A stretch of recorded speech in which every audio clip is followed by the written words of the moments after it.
શું કર્યું birthday girl આખો દિવસ?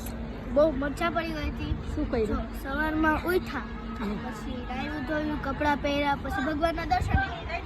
આજ બર્થડે હતો મારો, દર્શન તો કરવા જ પડે. પછી તનન પપ્પાને પગે લાગીને સ્કૂલે ગઈ.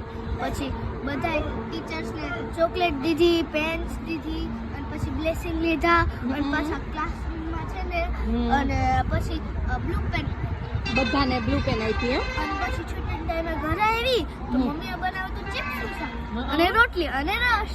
તો એમાં મજા પડી ગઈ, એવી મજા પડી ગઈ કે એવી મસ્તનું ચિપ્સનું શાક હતું ને, બહુ મજા પડી ગઈ. પછી બપોરે હોમવર્ક કરીને પછી સૂઈ ગયા. પછી 5 વાગે ઉઠ્યા, પછી મારા ફ્રેન્ડ્સને ચોકલેટ બાંટવા ગઈ. ફ્રેન્ડ્સને તો દેવાની ચોકલેટ. અને પછી પપ્પાએ કીધું કે ચાલો આપણે બર્થડે સેલિબ્રેટ કરવા ઓનેસ્ટમાં જાય. તો આ ઓનેસ્ટમાં આવ્યા, બર્થડે સેલિબ્રેટ કર્યો, હવે ગાર્ડનમાં આવેલી છીએ, અને પછી ડિનર કરીને ઘરે. તો મજા પડી ને આખો દિવસ? સરસ. ચાલો, ભગવાન તને આવીને આવી ડાઈ રાખે, ભણી ગણીને હોશિયાર કરે, તારી તંદુરસ્તી સારી રહે એવી હું ભગવાન પાસે પ્રાર્થના કરું. Thank you.